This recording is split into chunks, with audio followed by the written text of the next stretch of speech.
Well, before the fight, both guys were talking big shit. They were running their mouths. And a matter of fact, on Instagram Live, they actually bet their purses.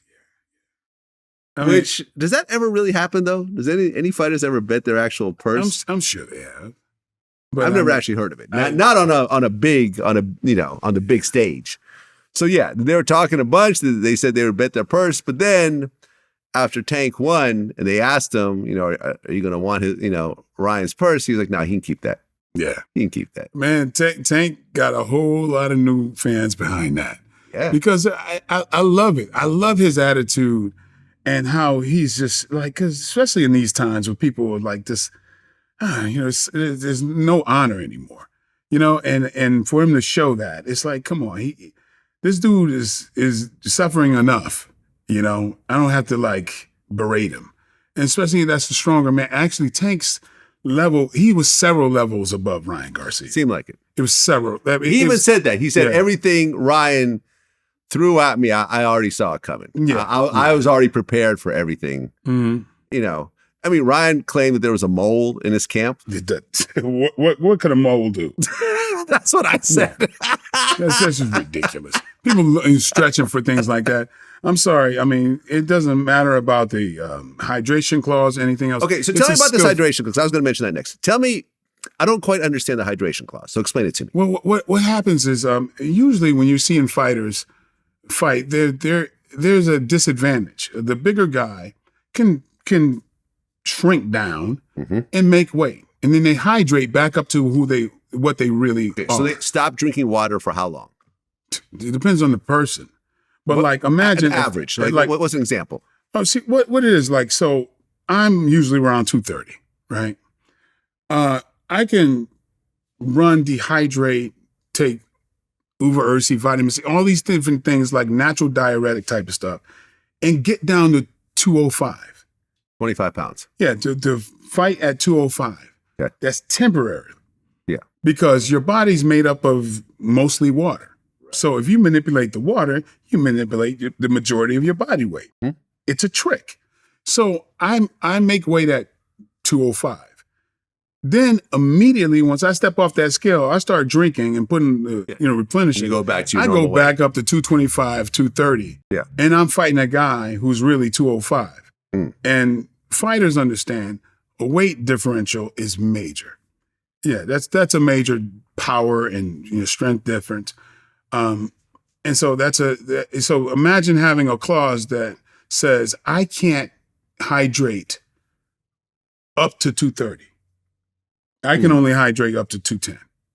You see what I'm saying? Okay. Then I don't have that 30-pound advantage. So who lost the most weight in that fight? Was it Davis or we don't know? Or Garcia? I would imagine how it's structured that Garcia had to come down a little further, right? Because he's taller. Yeah, I would imagine that's but Tank is a lot bulkier. Tank has knocked out people way bigger than him. Way bigger than him. That's unusual. But Tank's power is unusual for his size. Right. I mean, I've interviewed him. He's how tall is he? He's not that tall. 5'6". 5'6". Yeah. And Ryan looked like he was about close to 6 feet or something, or I'd say 5'10", 5'11". 5'10", 5'11". Yeah, that's what I'm saying. Close to 6 feet. Yeah. But I mean, I already knew that Tank was going to win. I had no doubt in my mind. I mean, he was also the heavy favorite. Yeah. Because I think like Drake put like $1 million on Tank, and I think his payoff was like 1.38 million. Yeah. Meaning that, like, you see what I'm saying? You're not even doubling your money. Like, right, against Tank. Everyone knows what's going to happen. Yeah. I mean, I think, it's, with Ryan's left hook, which everybody knows, and of course, including Tank, knows that's his best weapon. Well, then you just circumvent that weapon, and he did so masterfully. It was pretty easy for him to do that. Yeah. It was. I loved seeing great technique and strategy, and they had that. It was easier than I thought it would be. Well, Pitbull Cruz, who was a number 4 guy in lightweight division, he was talking a bunch of trash against Ryan Garcia after the fight, and I mean, people actually spoke highly about Pitbull. What are your thoughts on him? Don't know. Don't know him. I haven't followed it.